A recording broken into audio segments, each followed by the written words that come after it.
And with that, Leander, we move on to our next category, the Amul International Icon. Our next category is the one that transcends borders and unites nations in celebration of unparalleled achievement, to be regarded as one of the greatest in the history of sport, the Amul International Icon Award. To do the honors for this prestigious and highly anticipated category, I would like to call back on stage Jury Chair Sunil Gavaskar and Jayan Mehta, Managing Director, Amul.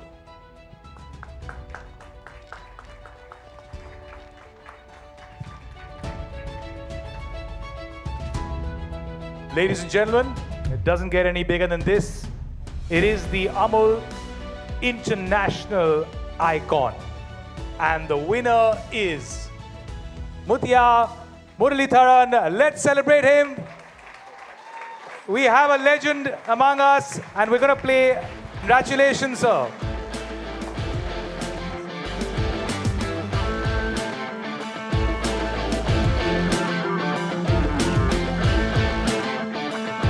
So we have you here. We put together a little audio visual for you. We're going to ask them to please could we play. In a career spanning over 2 decades, legendary Sri Lankan cricketer Muthiah Muralitharan has tormented batters around the world. The wily off-spinner finished on top of the wicket tallies in Test and ODIs. It was fitting that he signed off from the longest format of the game with a wicket off his last ball, taking him to the magical mark of 800 wickets, a number now synonymous with the man. His ODI tally stands at an enviable 534 scalps. He spent a large part of his career fighting against naysayers who deemed his action illegal, obliging doubters with numerous biomechanical assessments and outfoxing opponents every chance he got. He has been a key part of a talented Sri Lankan cricketing generation, where he would often be the one-man army with the ball, spinning the side to remarkable victories. His subtle variations and intelligence on the field and those trademark dusras made him a tricky customer throughout his career. Off the field, Murali's philanthropical efforts have also been monumental, right from the work in his own country, especially in its war-torn areas, to lending a helping hand to India's tsunami-affected regions in 2004. Join us as we celebrate Sri Lankan legend Muthiah Muralitharan for being an inspiration to millions on and off the field with this special award.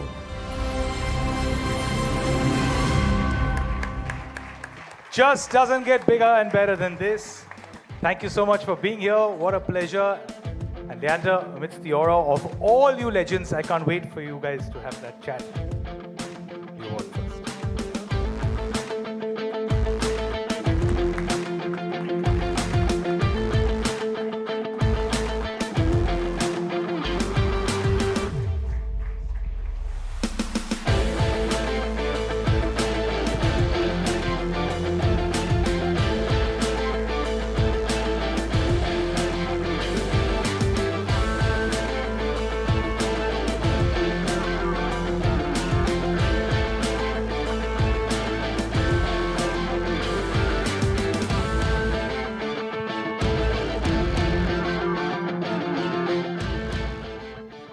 Growing up in the 90s and playing through the 2000s, Sachin Tendulkar inspired me because he started in the same year.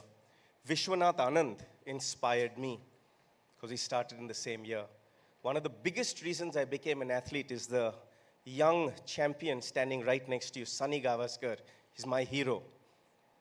You inspired me. 800 wickets in Test cricket. 500 plus wickets in one-day cricket. What was your inspiration? First of all, I would like to thank Sportstar and Hindu giving this award to me. Thank you very much. And also the jury with the legends. Thank you very much choosing me I with the first one, I think I was the lucky one for this international award. Um, now, according to your questions, for me, cricket is something like, when when you were small days, I was in a hostel. So the sport that everyone loves was cricket because, neighboring countries, India is biggest. We are followers of cricketers there. So when we played, when we are playing in the small times, we want to watch mostly Indian cricketers because that the support is there for them. So always when first time ever I went to a match is played in 1986. I can remember in Askiria, sir was playing. So that's the match that I watched first because legendary sir and also Kapil Dev, like legendaries there. So for me, it's inspiring because those days you don't have TVs or anything. The sports that give, because island nation went in a huge problems. The sports, one thing that gave enjoy to every young boys to forget about the problems. So that inspired me to play sports. So that's why I'm here now. Well, sports inspired you, but you terrorized a lot of batsmen. Who was your top 3 toughest batsmen to bowl to? Everyone will be surprised with Virendra Sehwag was most toughest for me. Because, way he plays, because he doesn't care who's bowling at him or whatever. He just want to hit the ball. That's it. So he doesn't care of getting out or anything. So that's why he's very dangerous. And then for me, in Test cricket, it was the ultimate cricket for me because when I started Test cricket is, so Brian Lara, somebody I couldn't get him over him because he was so much. And then Sachin is a great player because to him to first take his wicket took me about 6 years, I think, because from 92 I started bowling to him, and by 98 or 97 only first wicket I took. So these 3 guys were very tough. And especially in subcontinent, the players are tough because they are good against spin. Can I ask you to say that first name again slowly? Virender? Sehwag. So I just want to bring this. The reason I asked him is very simple. Murli was part of the rest of the world team that played a super test in Australia. And Viru was part of the team. And we had Shoaib Akhtar from Pakistan also part of the team. And he is an absolute live wire, has been a live wire in the change room around, absolutely. Arvinda De Silva told me that not only is he a wonderful bowler, but he's going to be great entertainment for you on and off the field. And in the change room, he was all the time shouting, for Viru and for Shoaib, excepting the pronunciation. The pronunciation was always Sehwag. Not Sehwag. And for Shoaib, it was always Soeb. And in the change room, I would keep on saying, Murli, it is Shoaib and it is Sehwag. He says, yeah, I know, it is Sehwag.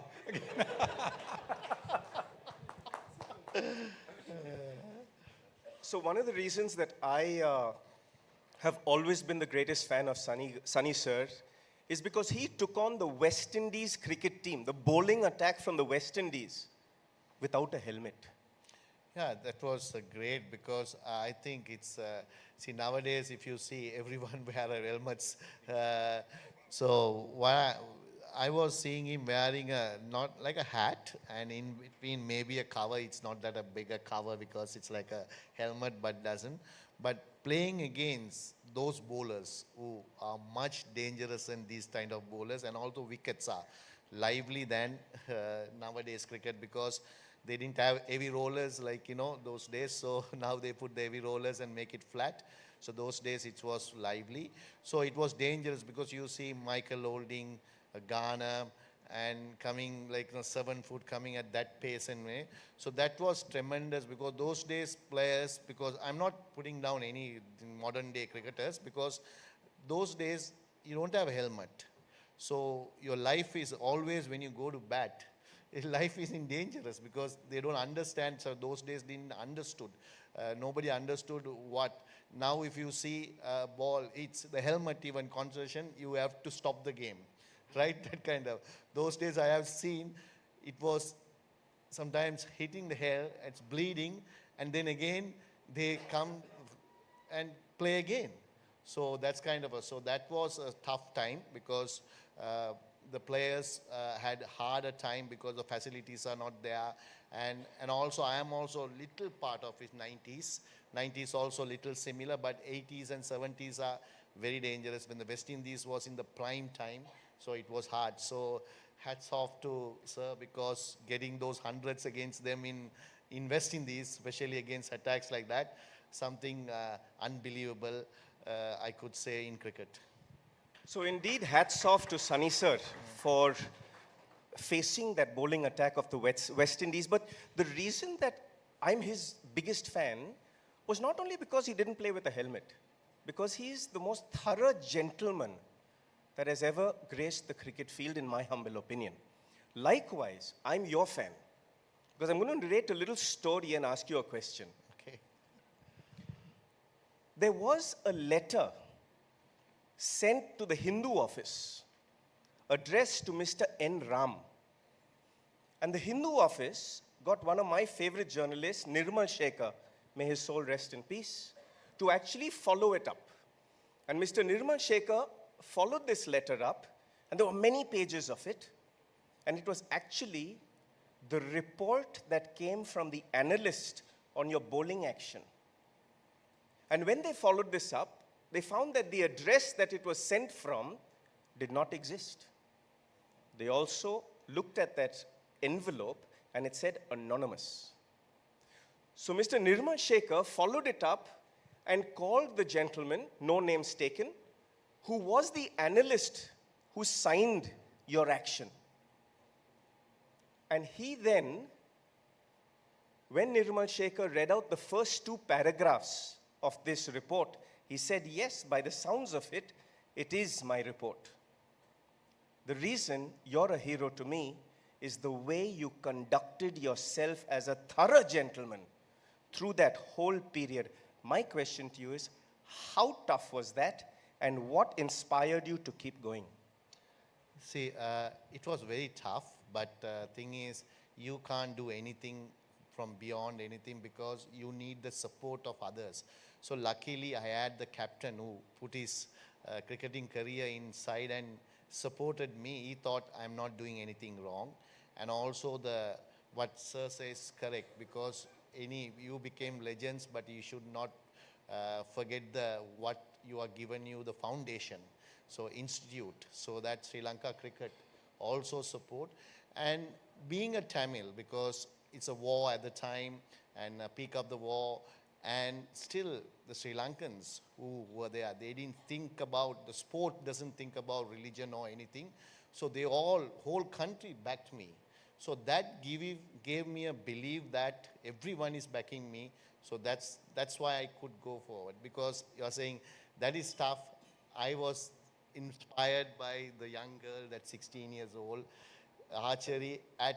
So amazing thing is within 2 years, winning the Arjuna Award and winning, and that's something inspiring stories. Because my one is, okay, because I got over, because a lot of people, I'm a normal person and it's very difficult for me, easy to perform and everything. But for me, it's easy, but inspiring means the girl is the inspire, you can say. For me, you have to be in cricket. In cricket, you have to be a gentleman. It's a gentleman sports, because we've been taught in those days, we didn't have match referees, but we have to conduct ourselves within the rules of game. So we've been followed like that. So nowadays the game has changed. It has become very, very professional, and also it's a business. So it's become, so rules and regulation has come. The sport has come to that level. So our days, we are taught was always we being gentlemen. So for me, it's difficult, but not difficult as what it was. If she showed the world that you can achieve anything if your mind is set. So that's the important part. 100% right. Not just with the Tamilians, not just with Sri Lanka, not just with our country in India. You have been a great inspiration to bowlers and cricketers and sportsmen all over the world. What are you doing now? See, I just, I'm coaching in with SRH4 because I love cricket, because I want to be part of cricket. So that has given by SRH at least 3-4 months. Then just relax. Sometimes I'm looking after my family business as well. So that's the way I run my life at the moment. Rohan grows coffee and markets coffee. What is your family business? My family business is manufacturing, confectionery and packaging. And who all in your family look after the business with you? My 3 brothers. Now, is it tougher handling 10 brothers on the cricket field or 3 brothers at home? I think 10 brothers in the cricket field. See, don't take it wrong, because we all different people. You can't go back now, you said it. Yeah, it's no. all on recording. No, we all see if 10 fingers are not same, so like that in a cricket field, all are different talent, different. How you get together and make it as a team, that's important. Most of the times I have been teams with sometimes 2 decades with teams. So there are a lot of different fights and everything. If someone is saying there is nothing bit wrong within the team, that is not true, because they will be always there. But still, when you come to the field, we all playing for one nation, and we all get together and try to win the match. That's what we do. So to my hero, who I look up to for being a thorough gentleman on the cricket field, I'm going to take this opportunity to ask both these champions a question for me and for all of the world. As athletes, we all grow up and we're inspired to play for our country. As athletes, we grow up and we're inspired to achieve excellence. In a sport, which is a team sport, where today individuals shine through, the captains, the brands, social media, you look at the worldwide media. How tough is it as an individual, batsman and bowler, respectively, to still look after your own performance and yet the team's performance?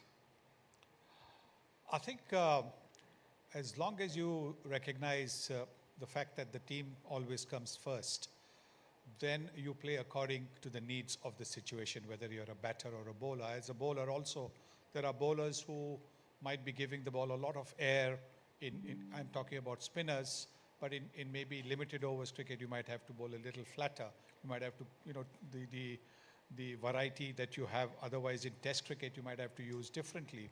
So I think that as long as you're conscious of that, I don't think it's too much of a problem. Generally, over a period of time, the longer you play, you get the experience of making that adjustment. And Murli, to you, exactly as Sunny sir said, you're sharing the ball with different kinds of bowlers. You were a spinner, specialized in the dusra. There were also some medium pacers, some fast bowlers. Was there any specific conversations to use which side of the ball? What do you do with the ball? How you all bowl different overs? No, but thing is, what happens is that decision captain takes who bowls and which one, because we can't argue against captain. So whatever he decides, we have to.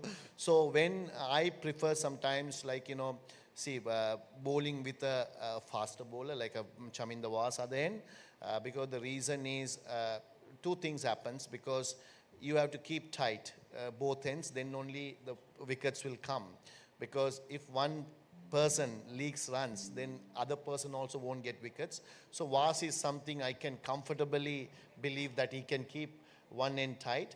And also when you ball, which end you have to shine the ball, which you have to keep it rough to reverse the ball. Like that, we plan before the match who is going to shine. So like that, we all plan as a team meeting and then go according to the plan. Correct, and as you said that the captain makes decisions, right? Now we've seen, I've loved watching cricket, inspired by great cricketers, but also who are great captains. The uniqueness of being a bowler and a captain, a batsman and a captain, do you think in modern day cricket is much tougher? That the captain needs special mental skills? See, captain has to be very, very intelligent, and he can look forward to look for the other players, how other players, they can get the best out of them. That is important. So for a bowler, is a prime bowler in your team as a captain, I don't think it is difficult for them, because he is captaining while he has to do his skill as well, think about others. It's little bit tricky because some people can do that, but I prefer a batsman used to be a batsman can be a captain is the very best thing, because he has to feel only, and he can think about who has to bowl next and what is the strategy and everything. But and think about for the other four bowlers also, who's the who can bowl, and he can advise them.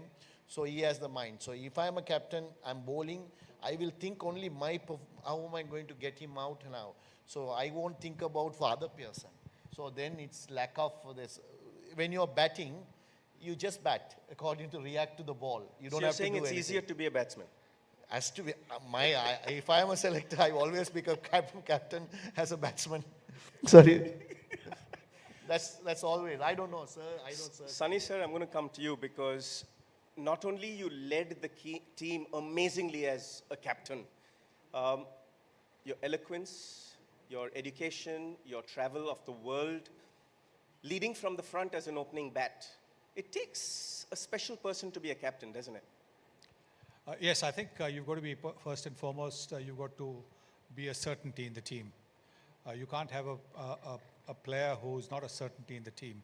He's got to be the first or second pick when the selection committee sits down, because that means, his place is there. He's not there because of some other reason.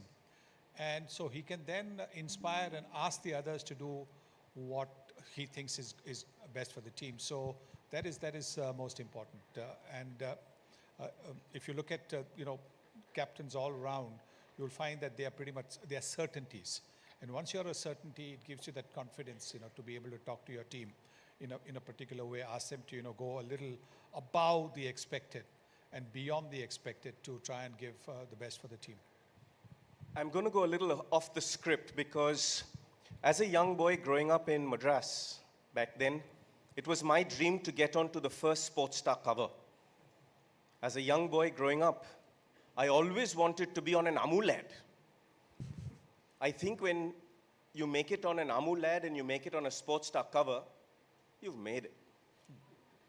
To this man standing next to me, sir, I've always wondered, behind that little girl in Amul ads, utterly butterly delicious, did you sketch that little girl out, or do you do the creatives behind this? Who does it? Thank you so much for this. This is a campaign which is going on since 1965. And the agency has been doing this, Dikuna Communications. Started with Mr. Sylvester Dikuna. Now his son Rahul is doing it. They've been very, very passionately and very, very consistently doing it. The thing we don't do is to comment on which topical is going to come. Which means the agency has got full creative liberty to put whatever you see in today's social media and then the hoardings without the approval of the client.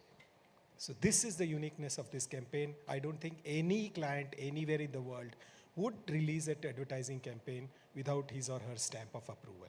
So this is the power of creativity, the trust we have in the agencies, and more importantly, the pride we take in your achievements, all of you, sir. So you've been the star of our Amul campaigns for decades. And this is what gives the campaign a pride. And the little girl keeps all of us very happy, amused, and she comments on what's happening in the nation, around the world. So we thank you for your support, not just tonight, but for inspiring all of us athletes around the world to always get onto that hoarding. To Mr. N. Ram and to the Sportstar, to the Hindu, you guys are magical. To our master of ceremonies, the head of the jury, the champions here who have won tonight were so beautifully picked. Thank you everyone for a wonderful evening. God bless.